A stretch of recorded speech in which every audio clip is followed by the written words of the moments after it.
सगाई में बहुत समस्या आ रही है।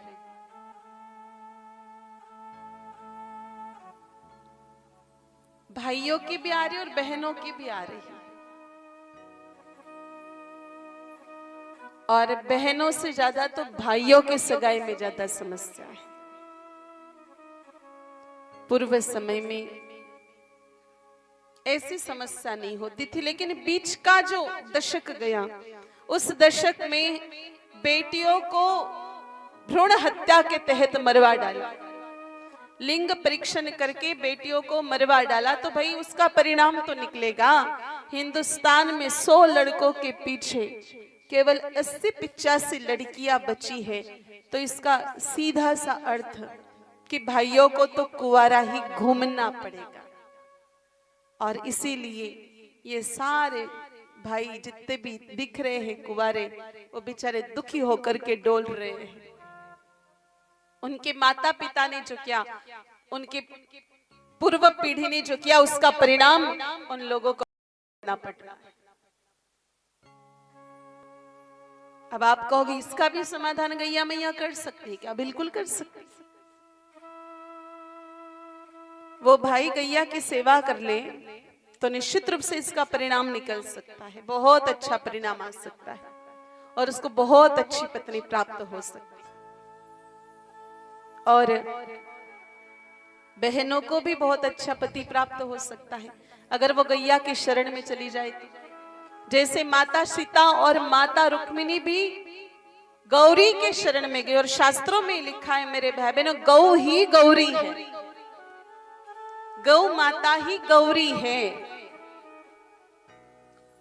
माता रुक्मिणी, माता सीता जैसी देवियां भी उत्तम पति की प्राप्ति के लिए, राम जी और कृष्ण जी की प्राप्ति के लिए गैया मैया की शरण में जाती है। तो हमारी बहन बेटियों को भी गौ माता की शरण अवश्य ही लेनी चाहिए, जिससे उन्हें बहुत अच्छे वर की प्राप्ति हो जाए और गौ माता की कृपा से पूरा जीवन प्रसन्नता के साथ व्यतीत हो। मेरे भाई बहनों, आज ज्यादातर जो हम लोग सुनते हैं कि उसकी सगाई टूट गई, 2 महीने रही, शादी टूट गई। आजकल शादियों की भी बहुत ज्यादा गारंटी नहीं है। काफी बार तो मेरे भाई बहनों 20-20, 25-25 साल पुरानी शादियां भी टूट रही। तो फिर ये 2-2.5 महीने की शादियां टूटे तो कोई बहुत बड़ी बात नहीं है। कारण गौ माता के सानिध्य में संस्कार पूर्ण नहीं हो रहे हैं। अगर गौ कृपा से सगाई हो जाए तो फिर विवाह के बाद में किसी भी प्रकार की कोई समस्या नहीं आई। गौ माता की कृपा से अच्छी पत्नी मिल जाए तो फिर वो पत्नी जन्म जन्म तक साथ निभाएगी। गौ माता की कृपा से अच्छा पति मिल जाए तो वो 7 जन्मों तक साथ निभाएगा।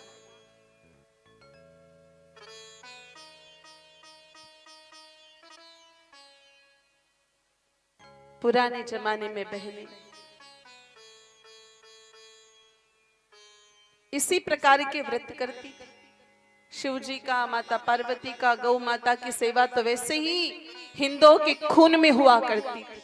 अलग से मेरे भाई बहनों, हम लोगों को गौ कथा करने की आवश्यकता नहीं थी। पूर्व समय में संतों को, ऋषि मुनियों को, कथा वक्ताओं को गौ माता के बारे में अधिक कुछ बताने की आवश्यकता नहीं थी, क्योंकि हम हिंदू हैं तो हिंदुओं के तो खून में, हमारे जेनेटिक में गौ माता की सेवा है। लेकिन कहीं ना कहीं ऐसा कलयुग आया है मेरे भाई बहनों कि हमारा खून ही दूषित हो गया। हमारे खून से गौ माता की सेवा ही खत्म हो गई, हमारे खून से गौ माता के लिए प्रेम ही खत्म हो गया। इसलिए इतनी सारी समस्याएं आ रही। तो पूर्व समय में हमारी बहनें भाई शिव जी की, माता पार्वती की, ठाकुर जी की पूजा तो करती और साथ में गौ माता की सेवा भी करती, इसलिए कोई समस्या आती नहीं। और आज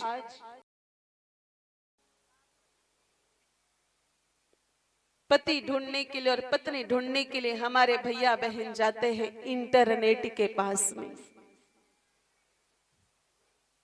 और एक बात याद रखना बहनों, इंटरनेट पर जो हस्बैंड ढूंढोगी वो हस्बैंड तो 100% बैंड ही बजाएगा,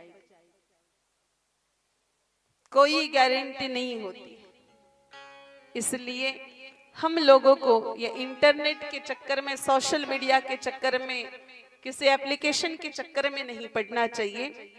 भगवती गौ माता की शरण लेकर के कली काल में अगर उचित वर और वधू की तलाश करते हैं तो निश्चित रूप से बहुत अच्छे घर में सगाई हो सकती है।